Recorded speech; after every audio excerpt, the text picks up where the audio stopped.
Welcome to the Explainer. Today, we're totally mastering SQL session scoping and temporary tables.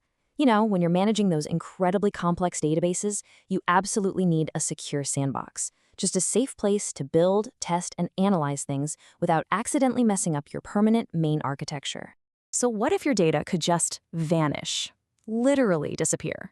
Imagine having this awesome digital workspace where you pull in tons of records, run your most intense calculations, get the formatting just right, and then, the very moment you close your laptop or end your connection, poof, it completely cleans itself up. Like, where does that data actually go when a session ends? It just ceases to exist. This ephemeral, vanishing workspace, it's an absolutely crucial tool for literally any database pro out there. Section 1, the magic of temporary tables. Okay, let's dive into this. The absolute golden rule of a temporary table is super simple. It's only visible in the session it was created in.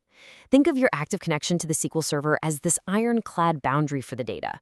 If your colleague logs into that exact same database from their desk, no way. They won't see your temporary tables at all.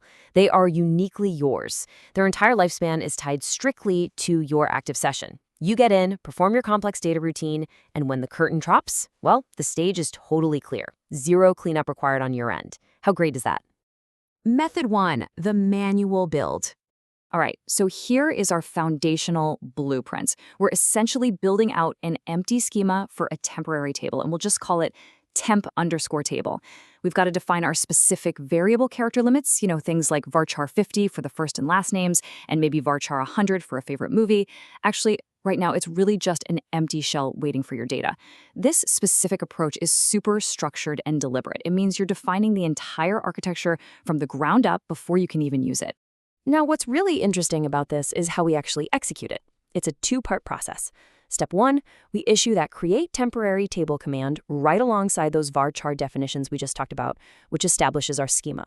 Then, step 2, we use the insert into command to actually populate the thing. We're pushing in some specific string values here. Let's say Alex, Freeberg, and Gott for Game of Thrones.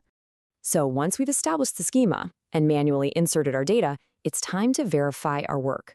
By running just a super simple select star from temp_table query, we're basically asking SQL, hey, return every single column and row currently hanging out in this temporary space.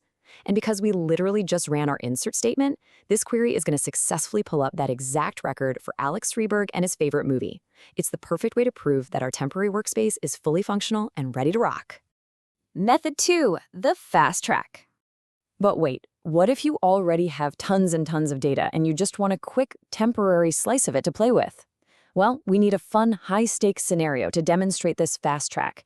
So our threshold condition is going to be 500,000. That's right, 500,000. We're going to query an existing employee database to pull in only the heavy hitters making 500,000 or more. Check out this brilliant syntax that makes this fast track even possible. Instead of opening up parentheses and manually defining all those varchar limits like before, we just immediately follow our create temporary table command with a select statement. We're literally telling SQL, select star from employee_salary, where salary is greater than or equal to 500,000. This method is just incredibly powerful. It simultaneously builds the temporary table structure by just borrowing the columns straight from the main employee table, and, get this, it completely populates our new temp table with that filtered high-earner data in one single elegant sweep. It's a real game changer. And exactly like we did with the manual build, we can instantly query this brand new creation.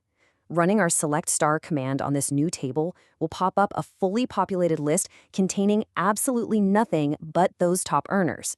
The columns perfectly match the original employee table, but the coolest part, the data is safely isolated in our own little session scope. We didn't touch or alter the main HR database at all. We just created a neat, temporary clone of the data that met our specific 500,000 condition. And this brilliantly illustrates the real choice you have in your daily workflow.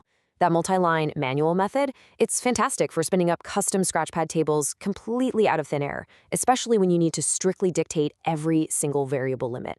But on the flip side, that streamlined create integrated with a select statement, that is your absolute fast track. It's going to be your go-to whenever you need to manipulate existing data without all the heavy lifting of a manual setup. Honestly, both are super vital tools to have in your back pocket, but they just serve completely different workflows. So we've built tables totally from scratch. And we've rapidly cloned existing data. But here's the thing. Mastering these two methods is practically useless if you forget that golden rule we started with. Every single keystroke, every table, every filtered high earner record you just generated, it is all tied to your active window. So I'm going to leave you with this one provocative question to chew on. When will your session end? Because the exact second it does, poof, all that beautiful data completely vanishes. So use these tools wisely, really understand your session scoping, and I promise you your database management is going to be faster, safer, and cleaner than ever before. Thanks so much for joining me for this explainer.